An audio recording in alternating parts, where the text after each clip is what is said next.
Go freaking look at the research. Stop saying that there's no evidence. There is evidence, and it's documented, and it is out there for everybody to take a look at. So if we choose not to look at it, it's no longer ignorance, it's arrogance.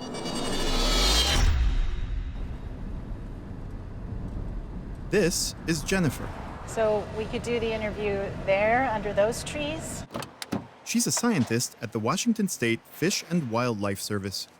For the past year, Jennifer's team of scientists and volunteers have been conducting an experiment in the waters outside of Seattle. An experiment that yielded some weird and, well, kind of disturbing results.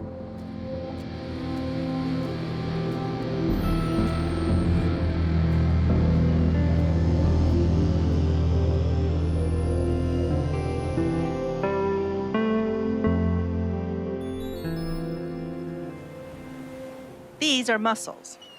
So we put a handful of mussels, usually between 6 to 8, inside of an aquaculture bag. And we put them in the cage. And we transplant them there at the low tide at about 100 different locations.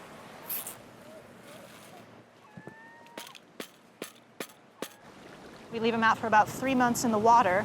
And over that time, they're absorbing all of the chemicals that they're eating. And then after about 3 months, we retrieve them. We take them back to our lab and we open them up and we put about 30 mussels into a jar. And then basically we just grind it up with one of those immersion blenders and make like a little mussel shake out of it. And then we send that off to a laboratory and that gets analyzed for chemicals and then they send us back the results. We found a number of drugs in the mussels that people take. We found antibiotics in all of the mussels that we tested. They were exposed to numerous different kinds of antidepressants. They had heart medications in their systems. We did find oxycodone as well. It's an opioid drug. We found this chemotherapy drug as well in the water, which was actually one of our kind of biggest concerns because a chemotherapy drug is a cancer-causing agent.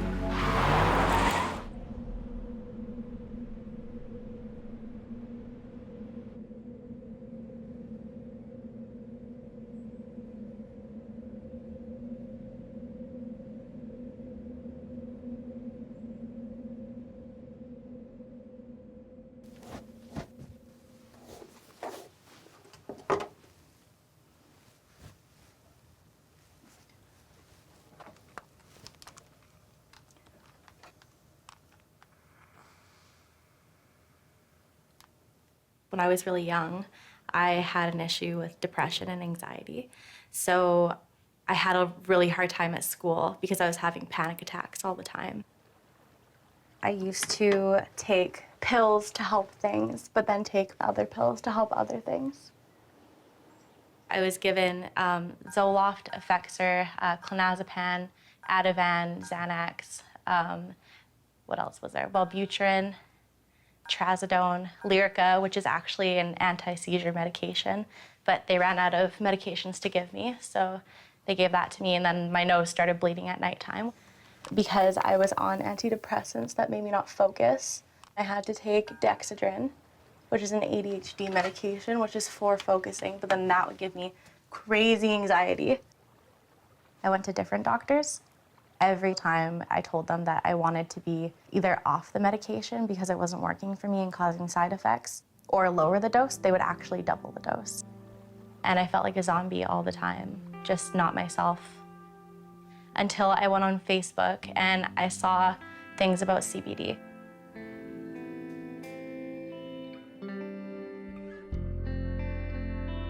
In 1999, the United States government filed a patent for the medical use of a group of compounds that appear to help and sometimes cure an unusually wide variety of medical conditions. The compound most mentioned in this patent is called cannabidiol. Cannabidiol is sometimes known as CBD. Cannabidiol, or CBD, is a compound commonly found in the cannabis plant. That federal patent was issued to Aidan Hampson and Julius Axelrod, who were federal scientists. Axelrod won the Nobel Prize for his work on neurotransmitters. When most of us think about cannabis, we think about people getting high. So, the thing in cannabis that gets you what we call high is something called THC. THC is a compound in the cannabis plant. But THC is just one of hundreds of known compounds inside the cannabis plant, and it is the only one of those compounds that makes you high. These compounds are called cannabinoids. The two most commonly found cannabinoids in cannabis are THC and another one, CBD.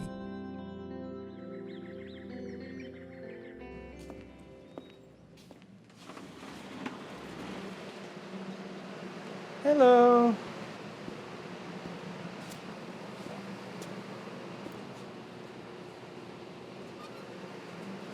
I'm one of the first people that started growing CBD-rich cannabis that I know of. I'm actually a pioneer in that movement because I'm one of the people that said, hey, CBD is really important. In the 70s, early 80s, and early 90s, most of the industry and the breeders have been dominated by people who like to get high. So the direction that the breeders went was who can make the highest THC plant that's going to knock your brains out. So the growers, they bred out the CBD. CBD for the last 40 years has been bred out of cannabis because it basically curbs the high for that recreational purpose. Now we've bred it back into these plants, and we have an amazing set of strains of plants that are incredible. If someone is in severe pain, and it can be debilitating, that is horrible. Unfortunately, physicians have a very limited arsenal for pain medications, and a lot of times opioids will be prescribed for them. There are real problems with opioids. They're not a great treatment, and the reason is we become tolerant to them over time. So what happens? People take more opioid, their pain level drops, and they say, that really worked, and then over the next few months, pain level comes back up. They take more opioids, pain level drops. The levels just keep rising. What we find, however, is cannabis can have pain-blocking effects. There's a pretty big body of research that says cannabis is effective for chronic pain. I reviewed thousands of pages of the literature, and I really looked at it carefully.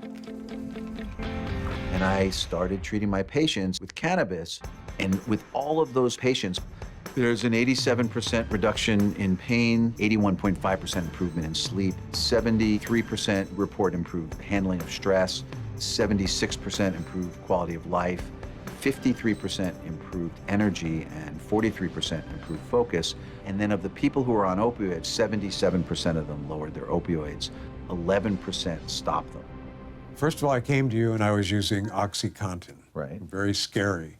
I forget the dosage, but it was considerable. You were taking 40 milligrams 4 times a day and 30 milligrams 3 times a day. Okay, so now I take, I'm prescribed 90. Right. But I don't even take that much. You're basically on 76% less medication. It started with me forgetting to take a pill until 4 hours later and realizing I don't hurt. So I took less of my prescription than I would have and found out some days I can take a lot less. I can get off these things. There's some research that suggests that cannabis has an opioid-sparing effect, where you need less opioids to get the same effect. The pain-blocking effects of cannabis is 1. The pain-blocking effects of opioids is 1. You add them together, 2. No, you add them together, it's 3. That's synergy. I've had a number of patients that just used CBD and felt that it really took their pain down very, very quickly. In 2016, 64,000 Americans died from opioid overdoses. Some of those were heroin, a lot of them were fentanyl or oxycodone. In terms of direct toxic effects of cannabis in any form, there were 0 deaths in 2016 from cannabis. So, which is the bigger danger here? In Oakland, California, brothers Andrew and Steve D'Angelo own a cannabis dispensary called Harborside, which has over 200,000 registered consumers. The dispensary focuses on medical cannabis. We've really helped introduce CBD and cannabis retail to the world. It's something I'm really proud of. We have tinctures and capsules and oils, all with different ratios of CBD and THC, and sometimes just pure CBD. Andrew and I didn't start Harborside with the idea of creating a business or making money. That wasn't our main objective. We knew we had to make money in order to exist, but we had a greater mission: to tell the world the truth about cannabis. All right, thank you. Have a great day. Bye-bye. People started getting better, whether it be a veteran who was coming off opioids to deal with their pain and their trauma, or whether it be somebody with cancer, or whether it be somebody with arthritis. I called every single commercial testing laboratory in the Bay Area and asked them to test our cannabis. Because if I was going to call it medicine, if I was going to provide it to people who had compromised immune systems, I needed to know exactly what was in it, and I needed to know that it was safe. Every single one of those commercial laboratories refused to test our medicine out of fear of federal prosecution. So we started Steep Hill Laboratory. Now we had a laboratory telling us, okay, this is really strong, high THC cannabis, and wow, this one doesn't have quite as much THC in it. It has this other stuff called CBD in it. There was low CBD content in the supply, really, of California's entire cannabis market at that point, as far as we could determine. It had been bred out of the plant pretty much exclusively. It seemed like a crisis to us. We started to say to ourselves, well, how do we get more of this compound into the plant? So what we did is we identified 10 strains of cannabis that had the highest CBD content. We went back to the growers who had supplied us with that cannabis, and we encouraged them to grow more of it. Well, in the beginning, they were kind of reluctant to do that because they're like, man, if we just grow this CBD-rich cannabis that doesn't get people high, is there going to be a market for it? So I had to guarantee growers that we would buy their product from them. The growers started to breed the CBD in and started to breed the THC out.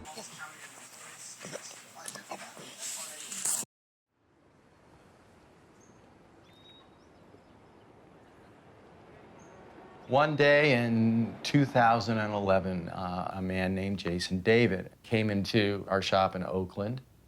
I have a son named Jaden David. He was born perfectly fine at 4 months old, started having seizures.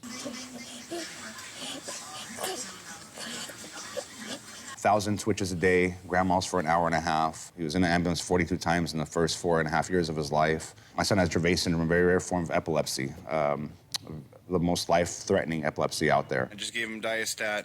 1 hour he's been having these weird type of seizures. Hey, are you there? Look, he's trying to get out of it. He gets out of it for a second. He gets out of it for a second. Hey, Jaden.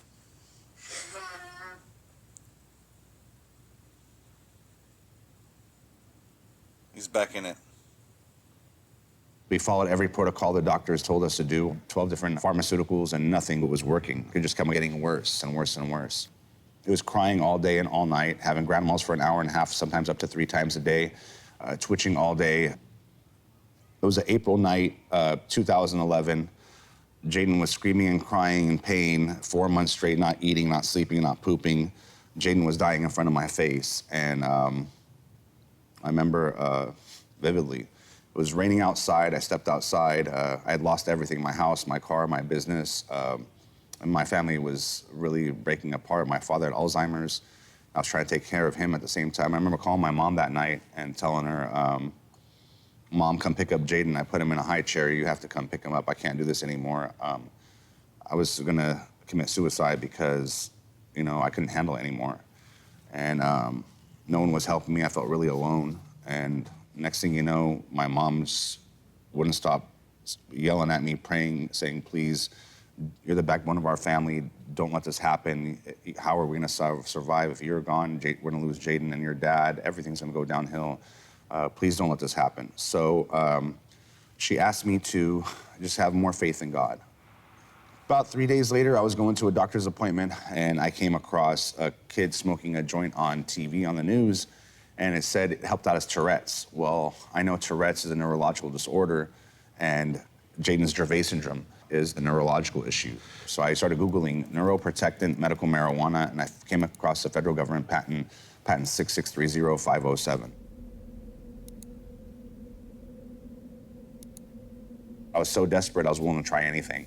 So I researched and I found Harborside.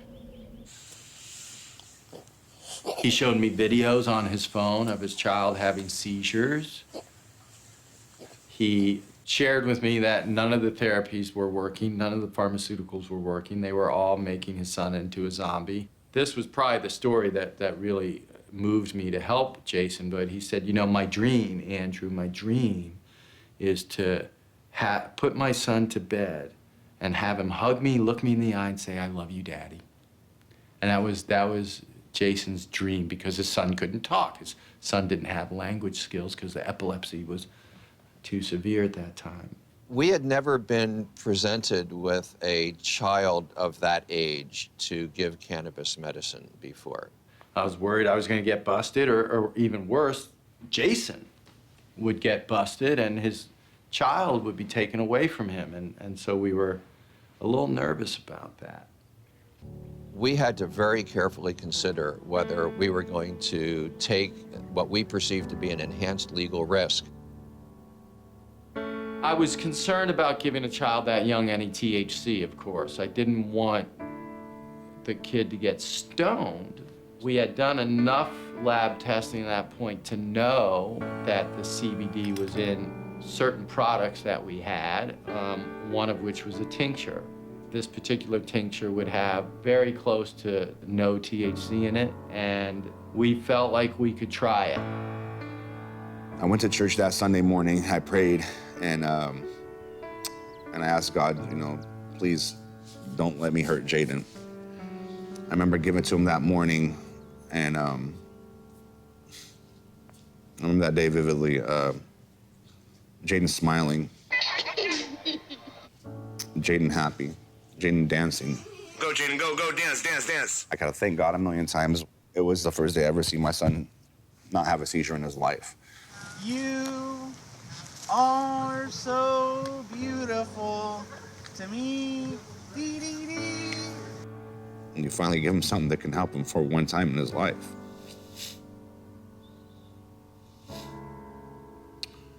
Just having a smile, it's like winning the lottery. And I remember the first day calling my mom and screaming and crying at the top of my lungs. Jaden didn't have a seizure today, but I've been so blessed that it's been much more than a day. It was a very, very dramatic before and after, and there was just no question that this was a very powerful medicine. To Raphael Meshulam, who is responsible for many of the world's most important scientific discoveries in cannabis research, including the discovery of THC in 1964, none of this was news.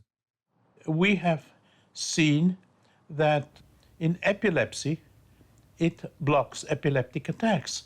We published that 35 years ago. Cannabidiol blocked epileptic attacks in patients that nothing else was helping them. What happened? Nothing for 30 years. Just the neurologists were not very interested. Nobody was very interested until parents found out that cannabidiol helps children with epilepsy. There's one woman whose son had epilepsy, and I was talking to her on the phone, and I was working with her, finding the right protocol. And she's telling me that before, she didn't know when he could have a seizure at any moment, so she was on call 24/7. She couldn't even go to the bathroom because she had to be there for her son, right, who was probably 5 or 6 years old. And I'm talking to her on the phone, and she says, "Oh my God, look at that." I said, "What?" She said, "Well, this is my son. His older brother is taking him for a ride in a wheelbarrow, and he's holding on. And I'm feeling like I don't have to rush out there to protect him because he's got CBD and he's doing well and he's laughing. He's having a good time and he's laughing." And, excuse me, I said, "Yeah, so?" She goes, "Well, I've never seen him laugh before. I have never seen him laugh before." It's like, I was so touched that my medicine allowed him to be a kid and do regular kid things. And she could now go to the bathroom. It's like, I'm not helping one person, I'm helping a whole family. After I saw CBD working for about a month, I started weaning Jaden off the pharmaceuticals. So I weaned Jaden off stiripintal. When I weaned Jaden off stiripintal, he stopped screaming and crying. After like a few weeks, I started weaning him off Topamax. After 5 years of eating Gerber food, Jaden started chewing. We're about to put Jaden on a feeding tube because they said kids with Dravet syndrome don't chew. Our doctors did. Well, I took a part of Dravet syndrome away by taking away that pill. Next thing you know, I took Jaden off Depakote. These are the real withdrawals of Depakote. The doctors ever tell you this? Looks like he's coming down off crack or something. Every time I took him off a pill, it would take about 6 to 8 weeks, and he'd bounce back from withdrawals. We got down to clobazam, the hardest one, the benzo.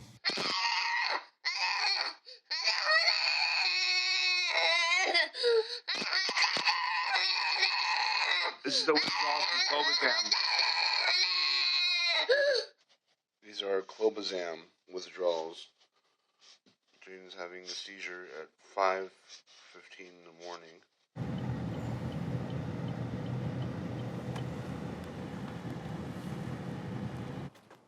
Good job. Now, how do we go and carry our bag? Remember how we carry our bag? Come on. Good job, Jaden. Let's go. After we wean him down to 1, now Jaden's life, he goes up to 16 days seizure-free. That's our longest ever. It's a miracle. I'll take 2 to 5 bad days a month compared to never seeing a good day ever. The first 4.5 years of Jaden's life, out of 30 days, we'd have 30 bad days. There's something very special about Jaden. He knows that there's something different about him. He carries an angelic vibe with him. He's been through so much pain and suffering. At the same time, he's still happier than anyone I've ever met in my whole entire life. You're beautiful, you know that? Even though Jaden can't talk, he always transfers the energy to me to always keep me going, to keep me strong, and to get through tough times. Because, once you see your kid suffering and dying, there's nothing worse. After 25,000 pills, 12 different pharmaceuticals, nothing did what CBD had done for Jaden. They make money off of sick people. We have all these commercials and ads saying, like, this pill is awesome. Zoloft is so good for for depression.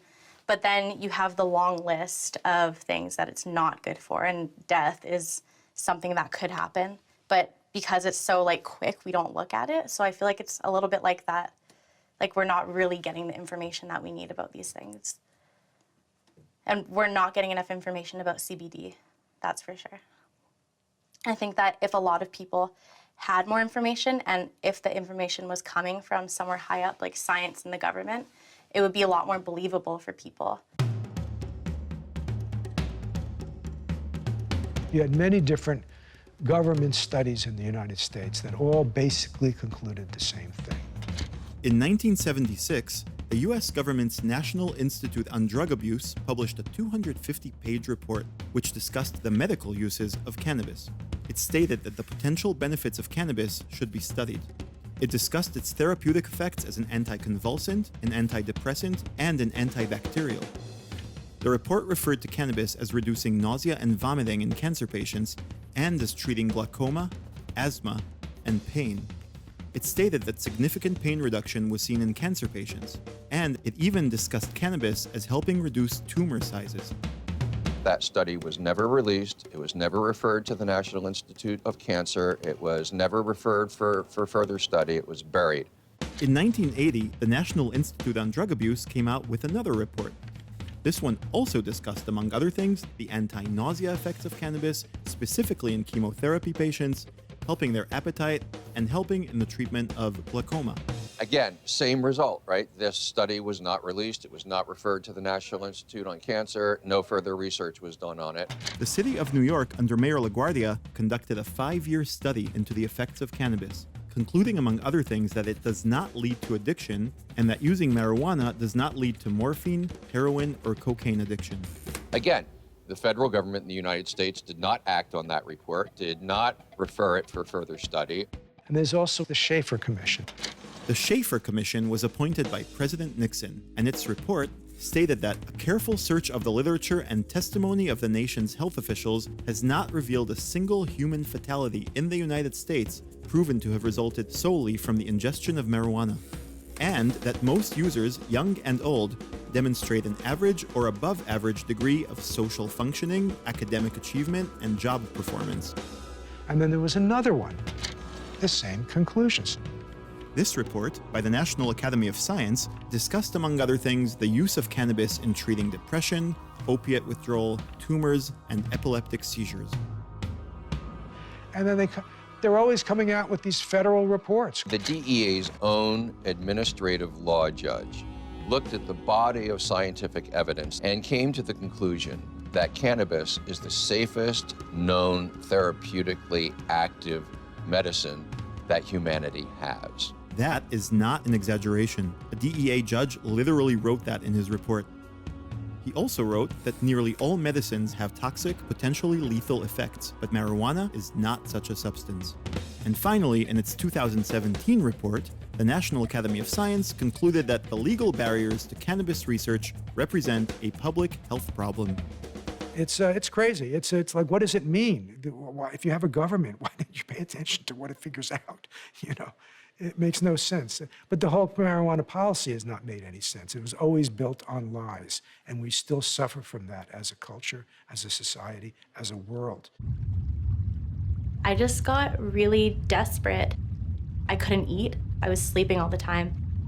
I started to get tremors, and my heart would just race all the time, which was not helping my anxiety whatsoever.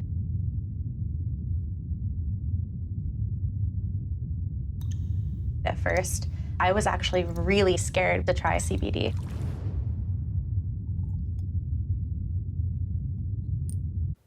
So I took it, and I instantly felt just like very nice, and I didn't feel anxious about anything. The next day, I went to work, and I think the CBD was still in my system a little bit because I felt super confident that day. It just started working really well for me. I stopped getting panic attacks. I felt more social because the anxiety was more calm. I felt happier, more uplifted, more positive. It also helped with my digestion. I didn't have any more stomach issues from the anxiety. I am completely off of pharmaceuticals now, and I only take CBD twice a day.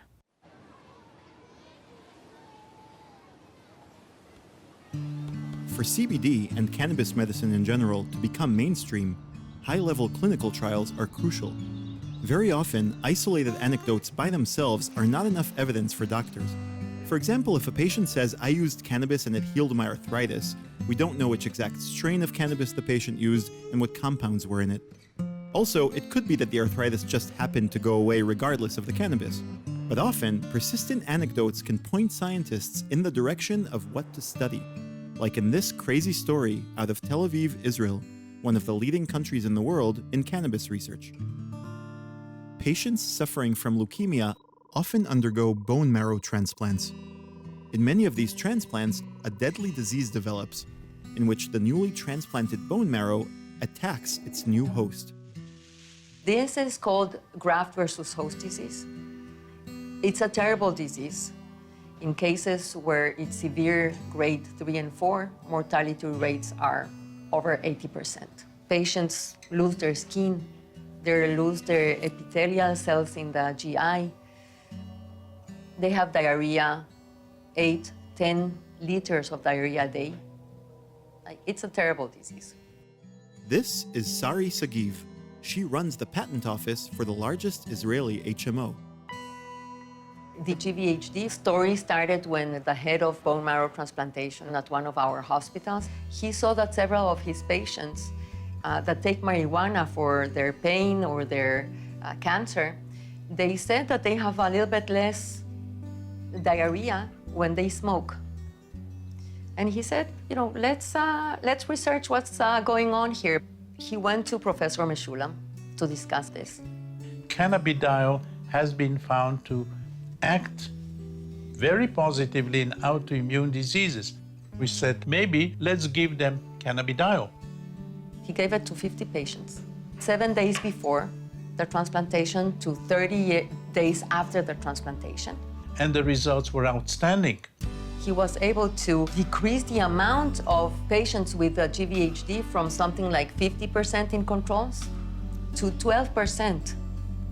So that was for prevention of GVHD. And we said, okay, let's try now for treatment. There's no FDA-approved drug for treating GVHD. We had 10 patients, very, very bad prognosis. 9 of the 10 patients responded to treatment. 9 of the 10 patients, which is incredible. 7 were complete responses. Not a little bit response, complete responses. 7, and 2 were very good partial responses. Complete responses as in cure? As in cure. People are coming forward saying it helps my multiple sclerosis, it helps my depression, it helps my kidney disease, liver disease, cancer, neurological, autoimmune disorders, diabetes. So many things people were reporting. How could it be that one plant or one remedy could actually help so many different things?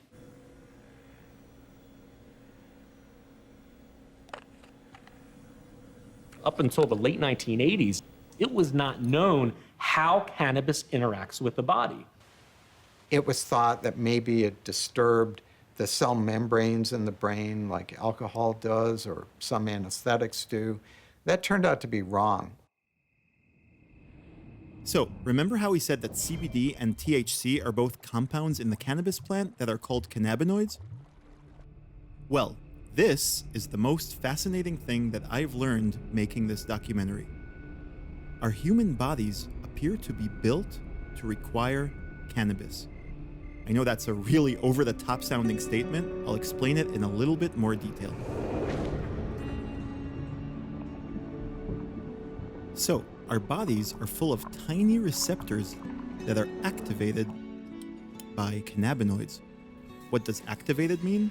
Well, it means that when cannabinoids come in contact with these receptors in our body, the receptors get to work on an incredibly important job, regulating many of the body's systems and maintaining or restoring something called homeostasis, which is just a fancy word for the body's natural balance. Basically, this system of receptors plays a huge part in keeping the body working properly. These receptors are everywhere in the body. Most of them are in the brain and in the nervous system, but they're everywhere. In the immune system, many of our organs, the blood, the skin, everywhere. This is the reason that cannabis is effective for so many seemingly unrelated diseases. Okay, so now we're going to tell you all of that in a little more detail. So, Raphael Meshulam is the guy who first isolated THC at the Weizmann Institute in 1964. In 1990, a team led by Lisa Matsuda discovered that the way THC works in the body was by connecting to a receptor. This receptor was later called CB1. They said, okay, this is wonderful. We have now a cannabis molecule. Now we have a receptor in the body that responds to cannabis.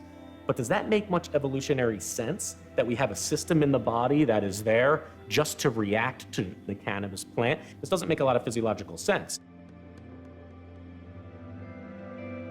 They said, well, if there's a receptor for this, there must be something inside humans that triggers the receptor. And then the craziest discovery was made. Our body makes its own cannabinoids. In 1992, Lumir Hanush and Bill Devane discovered a compound made by the body that activates the same receptors that THC activates. They called this new compound anandamide. Ananda in Sanskrit means bliss. As it turns out, the way that THC works and anandamide work are quite similar. A few years later, another cannabinoid-like compound produced by the body was discovered. The name it was given was not as entertaining as anandamide. It was called 2-AG. Nearly 100 compounds have since been discovered that are produced by the body and interact with cannabis compounds, and more cannabinoid receptors have been discovered as well. So it turns out the receptors in our body aren't there just to respond to cannabis. We're producing these molecules from within. So, this massive system of receptors and the body's own cannabinoids was given a name: the endocannabinoid system. So endo is endogenous, from within. The endocannabinoid system is referred to as the master regulator. So it controls our body's ability to eat, sleep, rest, digest, and relax. It's regulating energy balance, it's regulating mood and emotion. The endocannabinoid system is involved in regulating the creation of new brain cells. There is a galaxy of these cannabinoid receptors throughout our entire body. The endocannabinoid system is present in every organ of our body. Name an organ, the cannabinoid receptors are there. In all of our connective tissue, in our skin. In your GI tract, in the cellular level of the nerves. They're located in liver cells, they're located on pancreatic cells. In our circulatory system, in our immune system. It's pretty much everywhere. The endocannabinoid system parallels the immune system. So there really is no physiological process in our body that's not affected by the endocannabinoid system to some degree. And if that's not fascinating enough, or weird enough depending on your point of view, the endocannabinoid system is not just present in humans. This system is found throughout most animals. Almost all organisms that came out of the water have an endocannabinoid system and they're related. We recently found that hookworms contain a functioning endocannabinoid system. It's been found that truffles, mushrooms, produce endocannabinoids. Us, animals, and truffles? So, to sum it up, cannabis makes cannabinoids. Humans and animals make endocannabinoids. Both cannabinoids and endocannabinoids activate the exact same receptors in the body to create a state of homeostasis. The endocannabinoid system's job is to maintain the balance of all the other systems, right? So you have a bunch of other systems that do their thing, and the endocannabinoid system sits on top of all of them to make sure that they don't go out of control. The problem in many diseases is that either there's too much or too little of a receptor, or too much and too little from an endocannabinoid. There was a PTSD study that was conducted after the 9/11 attacks in New York City. In the immediate area around the terrorist attacks, they got 50 people in a study, half of whom presented with PTSD, obviously related from the attacks. Half of them did not. Every single one of them who had PTSD had lower levels of endogenous cannabinoids.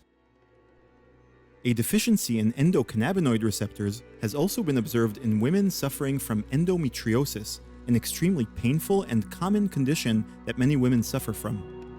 Which is really interesting because while the largest concentration of endocannabinoid receptors is in the brain, the second largest concentration of endocannabinoid receptors is in the female reproductive system. In my practice, I see a great deal of women with gynecological issues, such as pelvic pain due to endometriosis, painful periods due to cysts. What cannabis serves is a very natural and potent anti-inflammatory and a pain reliever.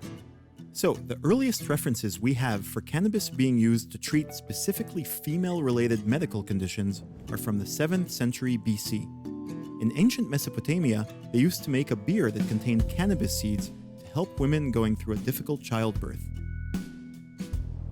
Numerous historical records discuss the use of cannabis in treating women's health problems. For example, in 12th century Syria, cannabis was used in the treatment of postpartum hemorrhoids. And it was also used as an aphrodisiac, which I'm sure doesn't surprise anyone. There are records from medieval Azerbaijan showing that cannabis seed oil was used to treat uterine tumors. In late 16th century China, cannabis flowers were recommended for menstrual disorders. In the 9th century, a juice used to be made from cannabis mixed with other herbs to treat migraines, calm uterine pains, and prevent miscarriages.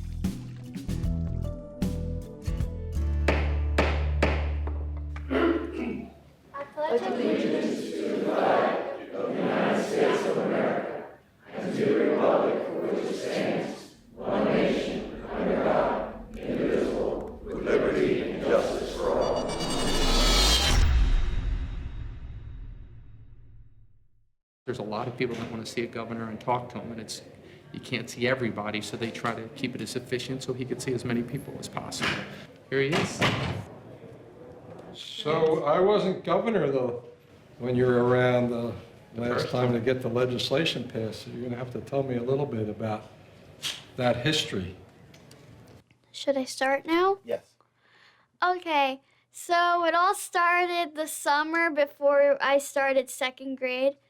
Okay. So it all started out in the summer of 2013.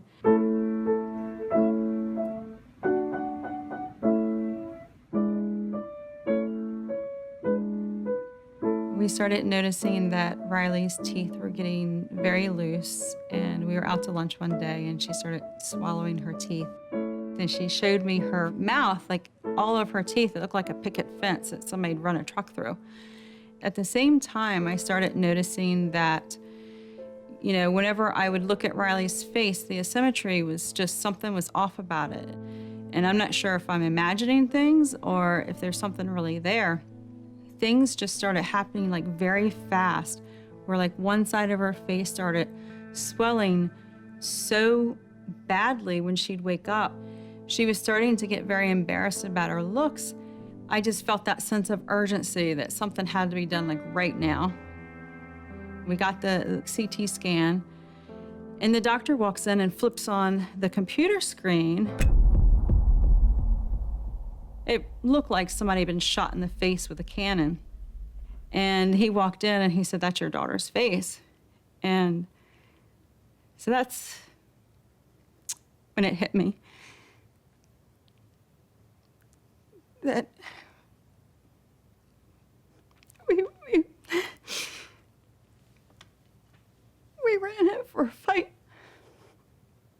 And he explained to me that, you know, the swelling and the baby fat that she had, because she's only 7, it masked what was going on underneath. All of this destruction happening from this tumor. And it turned out I had a giant cell granuloma tumor.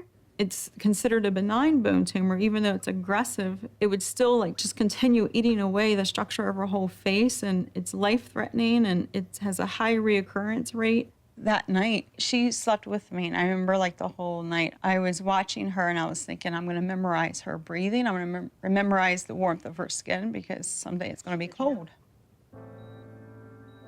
She was gonna come out of surgery, best case scenario, deformed. She was in surgery the entire day. And when she came out of surgery, there was some tumor left behind that they just couldn't reach. From everything that we had been told, if any tumor at all is left behind, there's going to be a reoccurrence. Her face just looked like a potato sack, and there was like no formity of her face because the bones were all missing. They had said that they were going to remove all of her teeth and she would have to get implants when she's older, but for some reason, as like a Hail Mary, they decided to stitch them into the skin. They told us, we don't think those teeth will live, and when they die, they'll just fall out.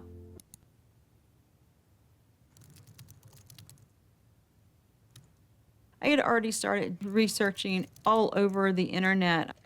There was all these different things that people were using, asparagus diets, black salve. Everybody's like, absolutely no sugar. But as far as actually trying to shrink this tumor and keep it from reoccurring, the one thing that kept popping up very strongly was cannabis. My mom, she was like looking online, seeing what she could do, and she found cannabis, and she started giving it to me. I was scared to death that I was doing the wrong thing. I mean, you doubt yourself as a parent. Very quickly after she started the oil, her teeth started getting firmer, and that gradually like got better and better each week. Going for that next MRI was like pins and needles. What they saw was not as much inflammation as they expected, and they already started to see bone regeneration, and it was much faster than what they expected. And we started to see the bones like regenerating around the teeth especially. But the most important thing was that that tumor that was left behind, it had shrunk by between 25 and 30%. Was she on any medication to shrink the tumor?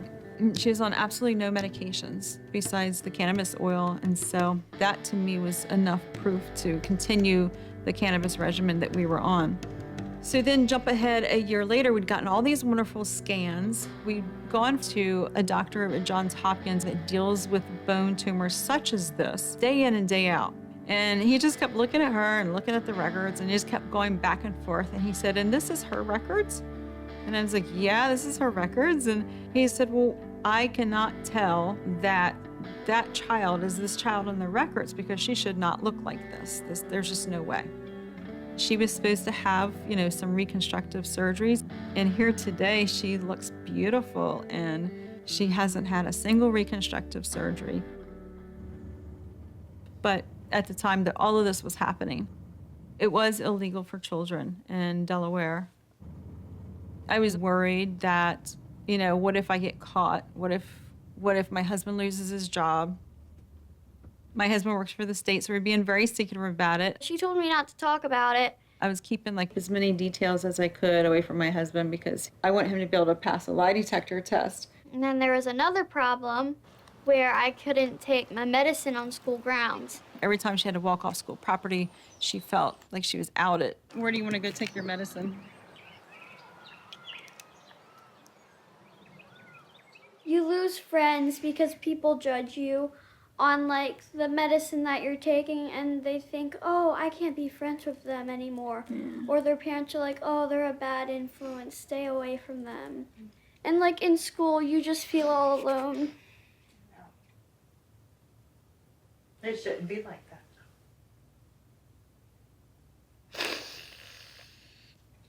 You had people tell you that you're a bad influence?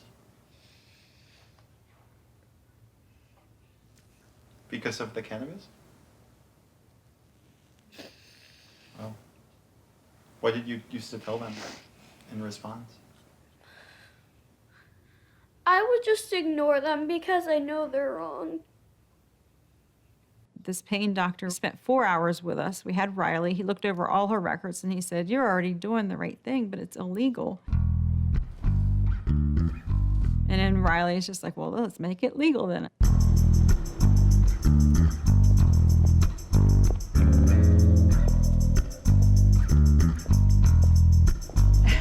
Hi. Yeah.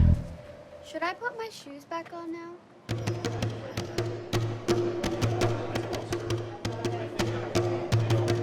Janie started looking for potential state legislators to recruit as allies. We can find their offices. She decided to specifically seek out someone who is a vocal opponent of medical cannabis, knowing that if she can change that person's opinion, Hello. she'll be able to get others on board. Hey, we're coming down the hallway to your office. Hey. How are you? Great to see you, bud. Crew. She found exactly such a legislator in Republican State Senator Ernie Lopez. How's it going, bud? Good. We invited the senator to come over, and I laid out all of her medical records. And he said, "So without it, how do you feel?" And she said, "I can't concentrate. The pain is so bad." And she says, and I'm scared. And he's like, "What are you scared of?" She said, "I'm scared the tumor is going to come back and that I'm going to either end up very deformed or I'm going to die." And that just got to him, and he started crying. A couple of weeks later, Senator Ernie Lopez called Janie and asked her to meet with him. He handed me this paper and he said, "Look at this and see what you think." And it was his first rough draft of the bill, and he had called it Riley's Law. Yeah, that was really cool because it was my name. We immediately reached out for co-sponsors. Riley and her family did a lot of the yeoman's work by being in this building and meeting with different legislators and really educating them just as they educated me in the process. And that's what it takes. That's what it takes. It's amazing that you changed your mind about it. Yeah, well, I wasn't really changing my mind. It was understanding. Hey, do you remember me? How you doing, man? I got everything. You're a young lady. You're growing like a weed. Oh, you're so pretty. How's your world? Good. How do you feel? Good. People don't always want to listen to something that contradicts their beliefs. Not everybody wants to be open-minded and feel like, this is the right thing. And some people they believe what they believe, and they don't want that door opening too wide. It's just that people don't know about it and they don't really want to know about it. They just kind of want to like shut it out of their lives and be like, oh no, it's bad. I don't want to learn about it because they were raised that way. Oh my God, sweetheart, how are you doing? Good. It's so good to see you. And they would ask me, is she on the cannabis now? Or they called it marijuana. Is she on the marijuana now? And I'd say, yeah, she's on it. And they're like, well, she doesn't act like she's on that stuff. I'm like, well, what is she supposed to act like? Like, I don't understand. I will tell you the one thing that I'm not really happy about. I always have to leave the school grounds just to take my medicine. She stood up and told them how she just wanted a normal life. She wanted to be able to go to a friend's house and spend the night. And she wanted to be able to not be afraid of going to bed and never waking up. And they could help her with all these fears just by allowing her to use this medicine. This child is begging for her right to live a normal life. I would answer questions that they had. And like there was this one guy, he was about to say no, and then like I talked and then he just sat right back down. It went to the Senate for a vote.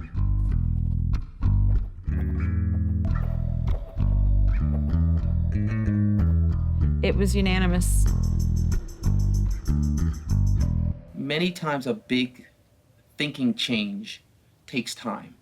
People were brought up knowing they shouldn't smoke a joint, they shouldn't touch pot, it's bad for you. They never really understood the different mechanisms in cannabis and how many medicinal values there were there.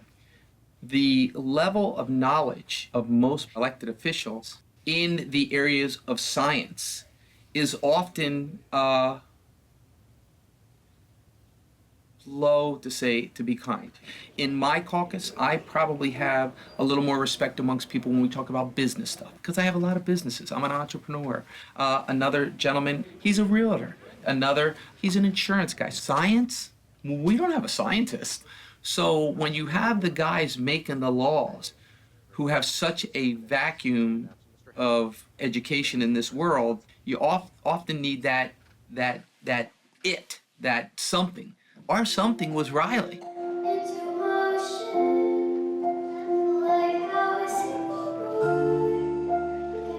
How can we deprive this kid of being able to live as close to a normal life as possible with the cards God gave her? And who am I to have the right to do that?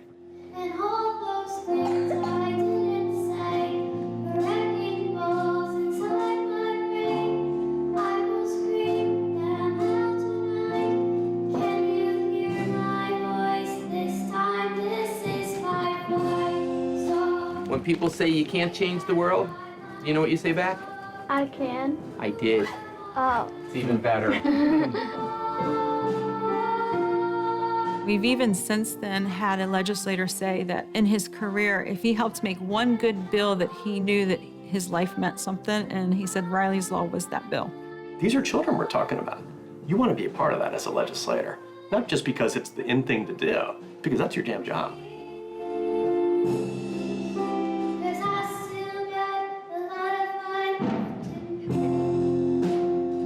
Honey, I've only been off the medicine for a few days. But without it, I'm not normal. I just want to be normal again. 2 years earlier, after Riley's surgery to remove the tumor, Riley would get painful, seizure-like episodes where she would experience spasms in her legs and periods of confusion. When she had started the cannabis treatment, those went away. I'm miserable. I know. But now, doctors wanted to have Riley undergo an EEG test I wish I didn't have to do this test. and demanded that Janie take her off the cannabis for 2 weeks. You were just out in the living room, walking in circles. Do you remember that? No. You don't remember walking in circles in the living room? I'm sorry if I might have scared you. You're not scared. I might have scared myself. You scaring yourself? I remember telling the neurologist that I can't handle it. This is inhumane. And they were just trying to scare us into not using cannabis. I'd be better by now if I had it. We just went right back to cannabis. So yeah, within 48 hours, she was back to her happy self. She said that she felt normal. And I was just living a normal life again when I was on cannabis. Riley's tumor eventually completely shrunk. And as of the completion of this film, it hasn't returned.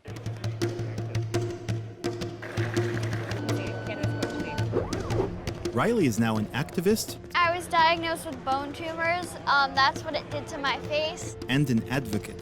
We also advocate for better access. She speaks regularly at conferences around the world to researchers, doctors, growers, and entrepreneurs. Because it helped me, other kids should have a chance to be helped too. My mission in life is to help kids who are facing debilitating illnesses to have a better quality of life.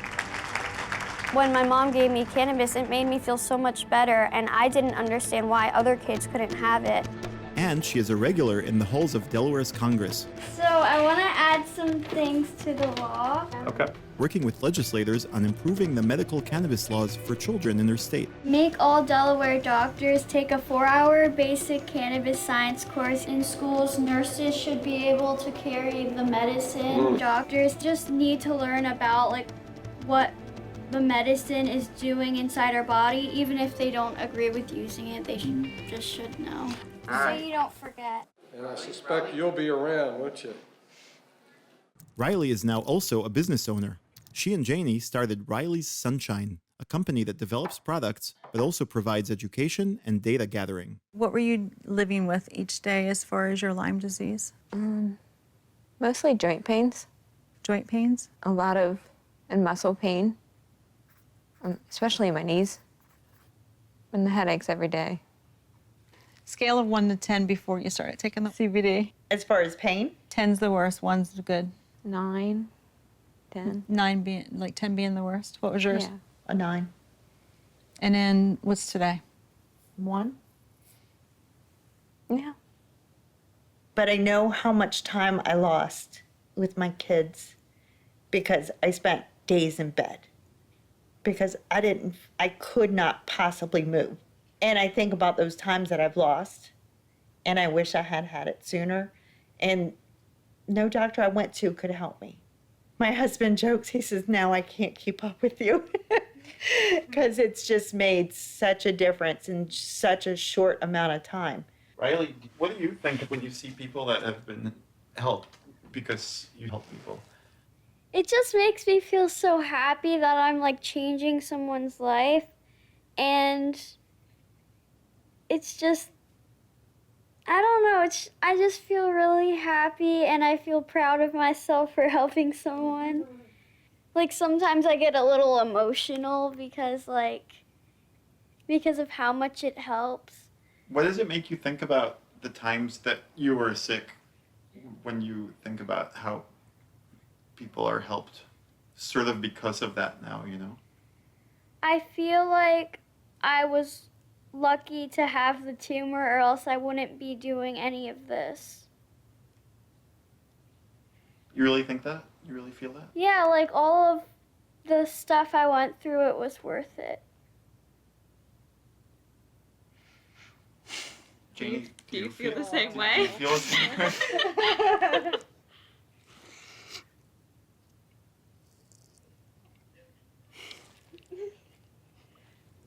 I should keep typing.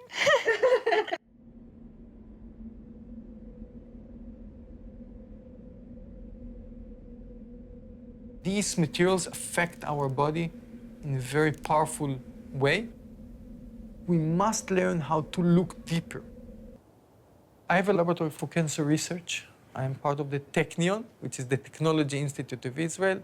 I have a PhD in molecular and genetic plant biology, but I did my postdoc in cancer research. When I opened my lab, I looked always how to connect plants to cancer research. Around half a year after I established my lab, there was a publication by a Japanese group that showed that if you treat breast cancer with cannabis, you block the cancer cells' ability to migrate. And I thought that it's very interesting, and we did preliminary experiments to see how cannabis affects the cancer cells, and the result was phenomenal. we saw a specificity between the types of the cannabis and its ability to attack the cancer cells. Cannabis number 1 affects just the prostate cancer, but not the colon and liver. And cannabis number 2 affects just the colon cancer, but not the prostate cancer. In at least 2 types of cancer, we already narrowed down to 3 compounds that if you have one of them, it's not affecting the cells. If you have 2 of them, it's very minor effect. But if you have 3 of them, it will kill the cells quite immediately. And the 3 compounds, they are not THC CBD, it's other compounds. One of them don't even have a name, it's never recognized. It's a new cannabinoid, 3318B we call it, you know? We must learn how to look deeper. Because if you want to treat now this cancer, you need to know that you have these 3 compounds. And you need to know how to grow them, that these 3 compounds will always be there. Otherwise, it won't affect this cancer. Now you're taking it to a level that scientists and physicians can appreciate.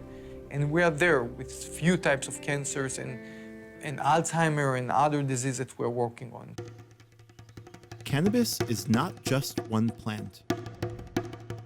Different strains of the plant contain different amounts of its various compounds, such as CBD, THC, other cannabinoids, and also terpenes, which are various oily compounds in the plant that also have medical properties.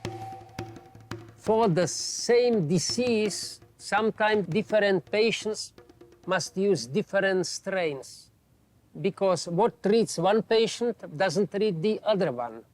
Also, the amount which is used for one patient it's too much, for the other one it's not enough. Because patients are different, because not every patient has the same amount of receptors.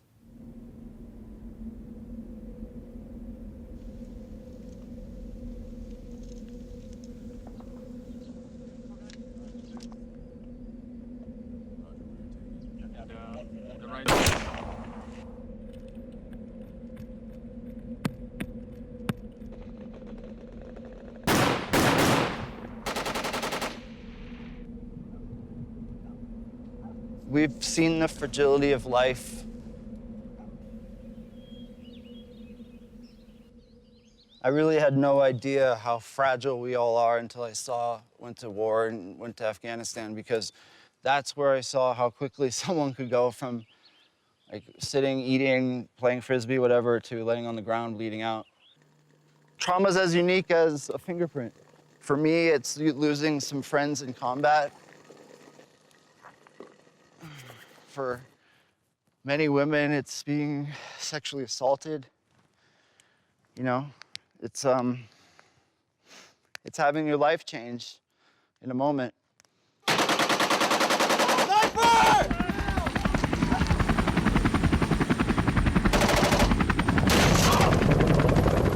I mean, what is PTSD?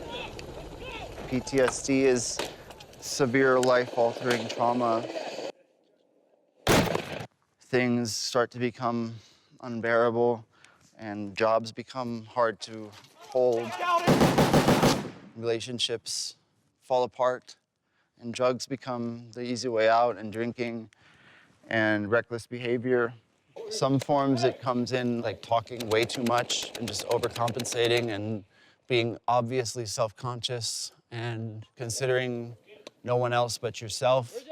And then I've seen other veterans who clam up and can't be around anyone and don't want to talk to anyone. Or for me, for instance, it's hypervigilance is a big one, where like I just feel like I have to take care of everybody at all times and make sure there's exit routes for everybody and a plan for this and a plan for that.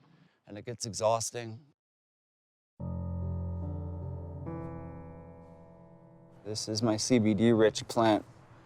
Like, this is gonna provide some serious relief for some people.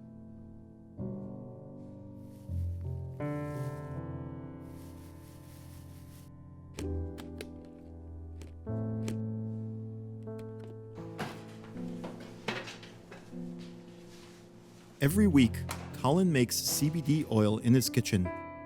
Often, he also makes THC-rich oil, which to many is also medically effective. The process is simple and involves just a few easy-to-find ingredients and a relatively inexpensive botanical extractor that you can buy online. We made 4 cups of this beautiful, beautiful oil.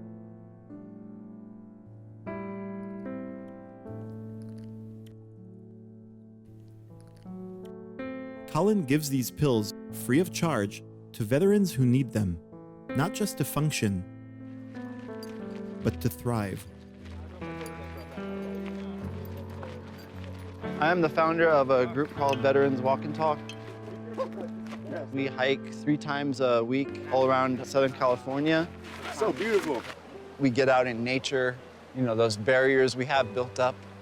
We're like, we don't want to talk about certain things. All of a sudden, those barriers start to break down. We start sharing really important things that we've probably needed to share for a long time. These hikes are essentially a support group that aims to help veterans by bringing them out of isolation, have conversations, and use medical cannabis to help manage their PTSD symptoms. So how does it help you? Cannabis? Yeah. How long do you have? I mean, I was as low as it got, dude. I was homeless, drug addict, burned all my bridges, addicted to opiates and on antidepressants that made me want to kill myself. Wellbutrin, you know, in particular, really gave me suicidal ideations. I was withdrawing from opiates one day, and a friend brought cannabis over and put it in a tea for me, telling me it was Valium. I felt good. I never really looked back. I had this huge faction of patients in my internal medicine practice who were claiming they were getting benefit from this plant, and I was very skeptical. I was, basically dismissive of these claims because I thought they were just drug-seeking stoners. That's what I'd been taught in medical school. And then I began losing a lot of veterans in my practice to suicide, and that was when I had this real epiphany that, all these lousy pharmaceuticals that I'm writing for patients every day are not helping them, and often they were, causing more toxicity than this natural plant. So the military veterans in my practice who were using the plant were actually describing this as life-saving for them. And I started to finally examine the scientific literature, and I regretted how judgmental I was over these past many years, because I probably could have saved more lives. All these vets who killed themselves may have, who knows? I wonder if they could have benefited from this plant. I don't know any veteran really who hasn't had a close friend leave from suicide. I know I've had my fair share. I've had guys in my hiking group, take their own lives. And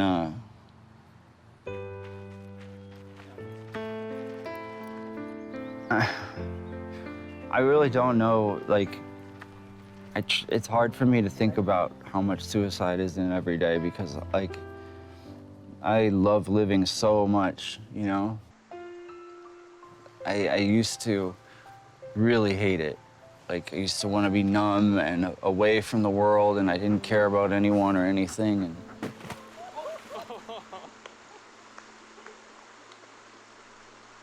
I just can't imagine ever being that again. This plant, it has given me my life back.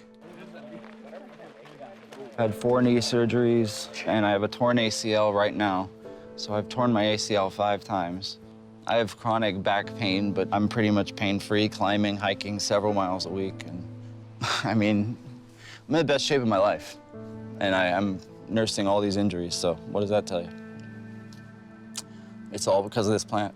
There's tons of meds that I prescribe to patients every day that make them high, right? Whether it's pain pills, benzodiazepines like Xanax, all of them have the potential to cause euphoria, and we don't condemn those pills. But yet, when it comes to this natural, God-given plant, we vilify it, we treat it like it's so dangerous, like it's plutonium, when in fact it's far safer than most of the lousy prescriptions that I write for people every day.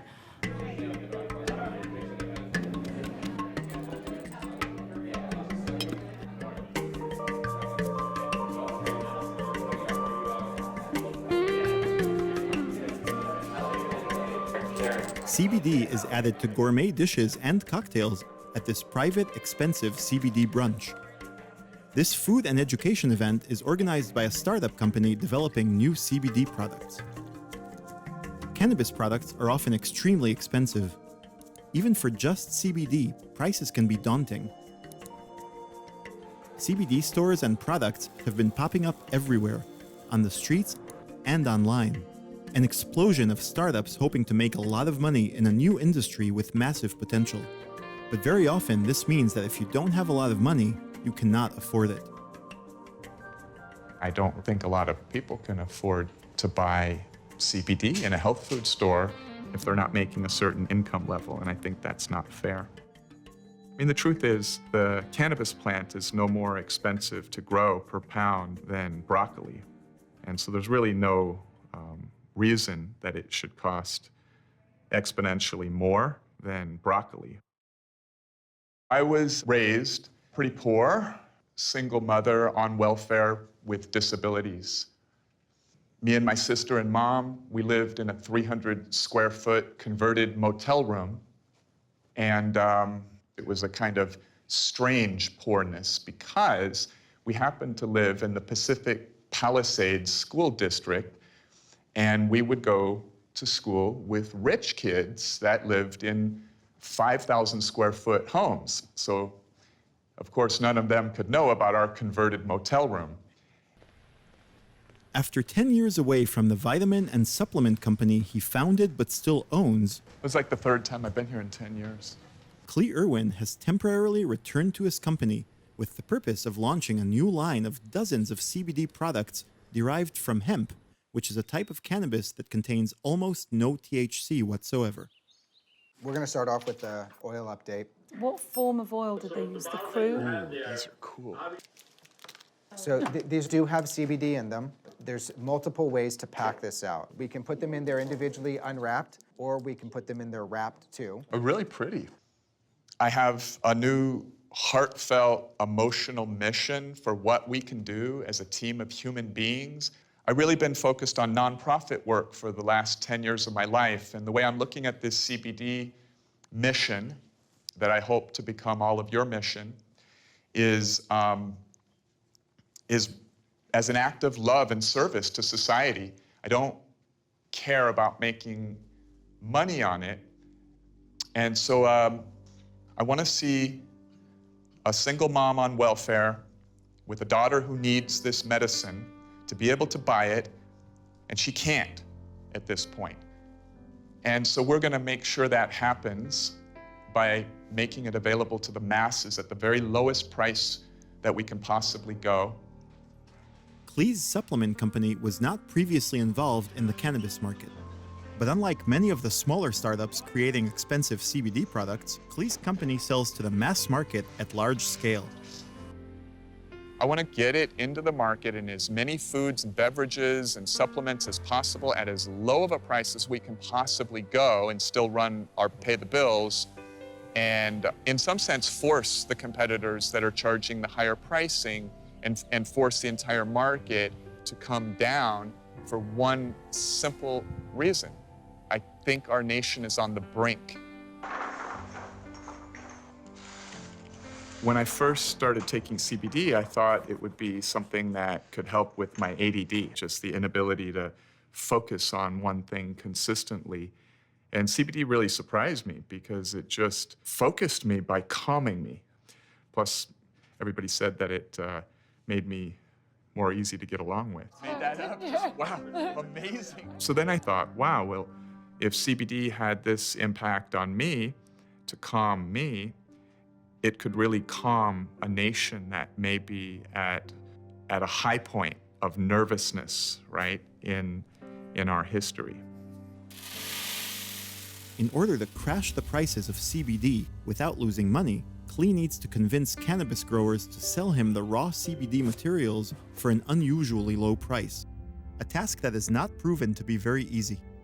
A lot of people said, look, it's a seller's market, so I'll milk the situation while I can.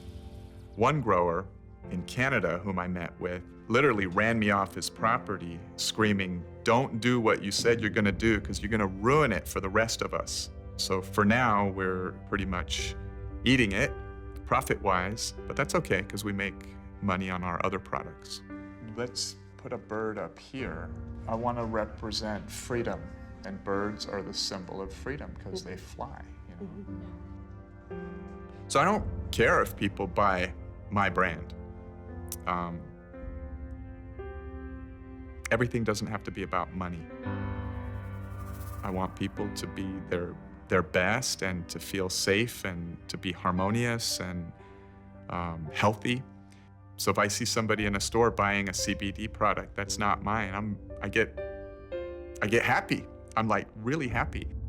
This is a helpful molecule that has profound impact, and so we can eventually shift ourselves from the country that consumes most of the world's prescription drugs to maybe someday a country that is drug-free, pharmaceutical-free, except in cases where a pharmaceutical is absolutely necessary because no plant medicine that's safe can solve the problem.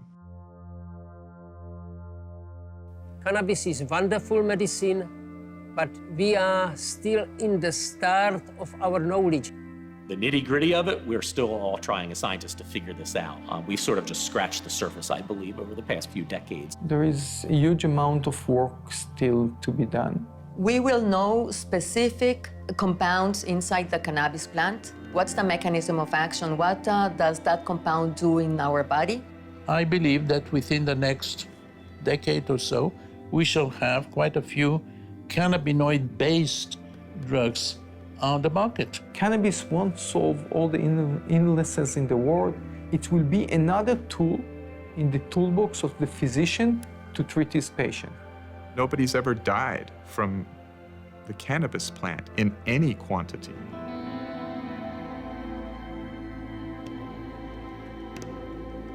This is a human rights issue. Cannabis medicine has created amazing results for patients, even if it's dying with dignity, even if it's that they're not completely zonked on opiates. I mean, that's a huge gift to give. And at the end of the day, I'm a healer. I want to help people, I want to give them hope, and I want to do no harm.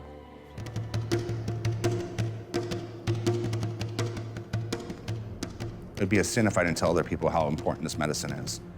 A few years after CBD saved his son's life, Jason opened a dispensary in Modesto, California, and named it Jaden's Journey. Jason's store focuses heavily on medical cannabis.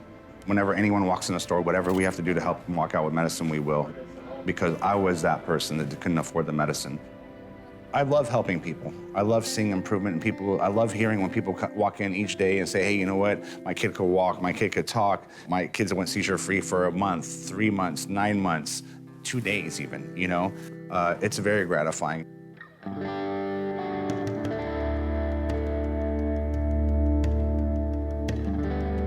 This is only here as a treatment 100% because of patients, because people wanted this. We've all taken control of our own medical journey in a lot of ways. We have an option now to get the facts known, to get informed, and make a choice. I think we are going to see an increasing number of people who start to take responsibility for their own health and become present in their own well-being. The first step of taking your power back is to educate yourself. Healthcare practitioners really need to educate themselves on the endocannabinoid system and on medical cannabis very quickly. Physicians need to learn to trust the patient.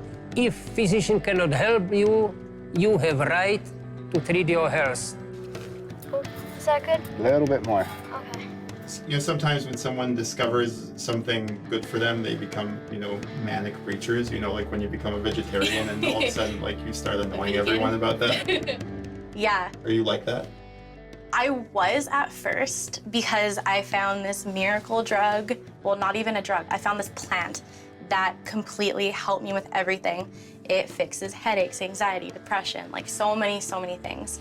And I would just preach that at people, but then I kind of forgot that there's still the stigma around cannabis and CBD. A lot of people are still like, well, it's it's a drug, so I don't want to be high from it. And it doesn't matter how much you tell people, well, it's non-psychoactive. They still are really skeptical about it, and I understand that because that's how I was at first. But yeah, I definitely was a preacher, but now I know that you just have to let people, you can talk and then just let them decide for themselves.